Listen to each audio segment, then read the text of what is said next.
We should be clear about who Charlie Kirk was. His rhetoric and beliefs were ignorant, uneducated, and sought to disenfranchise millions of Americans. New York Congresswoman Alexandria Ocasio-Cortez there, smearing Charlie Kirk on the House floor just after the chamber voted to honor his life and legacy. While the resolution overwhelmingly passed, 58 Democrats voted against it, including AOC. She argued the measure was introduced for partisan reasons. President Trump said it was a recognition of Kirk's life and a condemnation of political violence. Just today, the House Democrats voted against condemning the political assassination of Charlie Kirk. Who could vote against that? The condemning, all they're saying, please condemn the assassination of a human being. And they said, no, then we're not going to do that. Texas Congressman Dan Crenshaw joins me now. Congressman, it's good of you to be with us today. What do you say to Alexandria Ocasio-Cortez, your fellow member of Congress, regarding her remarks on Charlie Kirk? You know, how hard is it to be against political assassinations? Why is that so hard?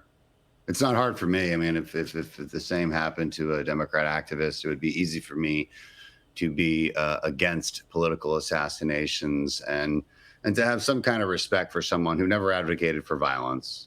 Okay, so did he advocate for things that she disagrees with? Yes. Now, is she twisting his words? Is she taking his comments out of context and forgetting about all the nuance? Of course she is. Charlie was a very smart guy. He was an intellectual, and that's something I'll keep saying because I want his kids, who are very young, 1 and 4, but I want them to be able to look back on a lot of these interviews and a lot of these statements and really know who their dad was. And their dad was somebody who was very thoughtful. He wasn't against civil rights, as she claims. He wasn't against any rights for black, white, whoever, women. It doesn't, he was very much an advocate that rights should be applied blindly as our founders intended. He was a student of conservative philosophy. He was a student of Christian philosophy and theology, and one of the best out there, one of the most impressive out there. The reality is she's not. Of course, she's not a student of conservative philosophy. She's not even a student of her own Marxist philosophy. Charlie probably knew it better than she did. And again, but forget all that. This is really simple. Somebody was assassinated for trying to speak, for trying to debate. Because, Charlie always said, like, when you stop speaking, that's when violence happens. Mm-hmm. And he's absolutely right. I mean, I always define politics as the art of disagreement without violence. Once you start including violence in there, you don't have civilization anymore, at least modern civilization. And Charlie was a huge advocate for that. He didn't espouse hate the way they claim they do. Why? Because we don't think a child should be put through transgender surgery at age 10.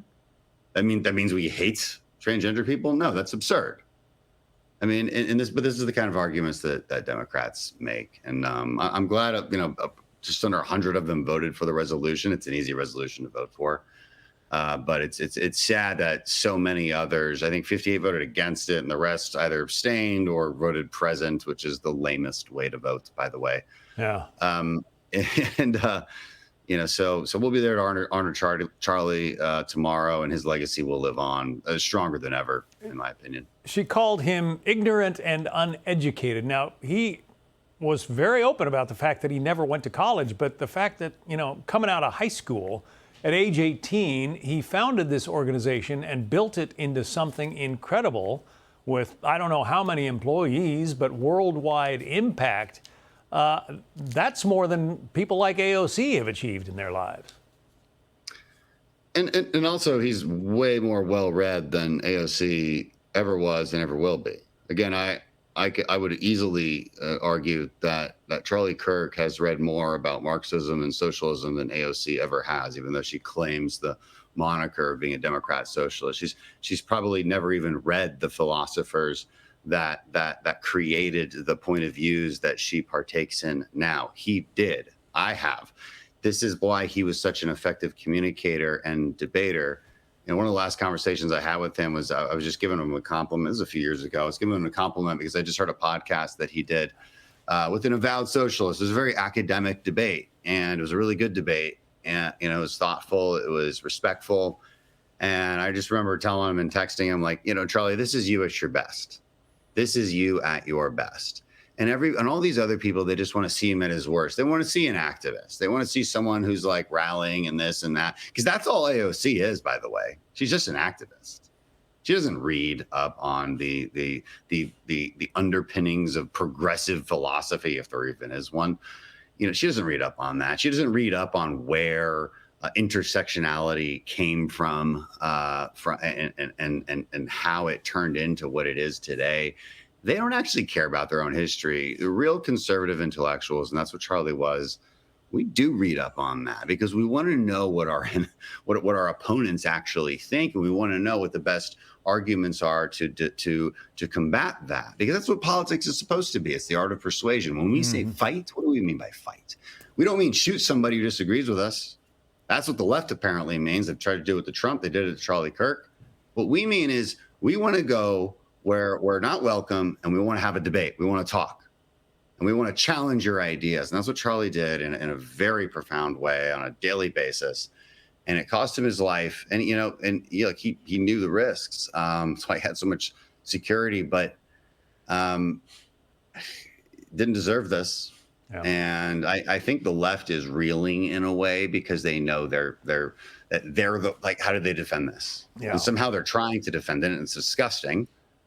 And we're watching corporate America, by the way, actually just, I think, do the right thing and fire so many people who have made disgusting comments. We've seen it in the military. We've seen it. We've seen Jimmy Kimmel's obviously a big name. And that's exactly what should be happening. That's not cancel culture, by the way. A lot of the media has asked me, "Oh, is that cancel culture, Dan?" I wrote a book on cancel culture, guys. So I think I have a pretty thoughtful idea of what it means. When we say something is cancel culture, it's unreasonable canceling. Right? Somebody who's canceled because of simply voting a certain way or wearing a MAGA hat. That's an unreasonable cancel culture. But when you celebrate an assassination of an innocent man who had a 1-year-old and a 4-year-old and a wife, you know what? Maybe some people don't want to associate with you, to include your employers. It's not cancel culture.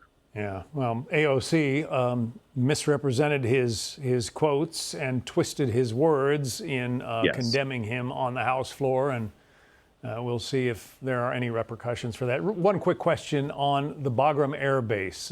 President Trump says he wants it back. Should we attempt? Is it worth it? What would it take? I'm very new to that conversation, just like you guys are. I like that he's thinking that way. One of the biggest failures of removing ourselves from Afghanistan was the loss of Bagram Air Base. It's a very strategic location, and that's what Trump has noted.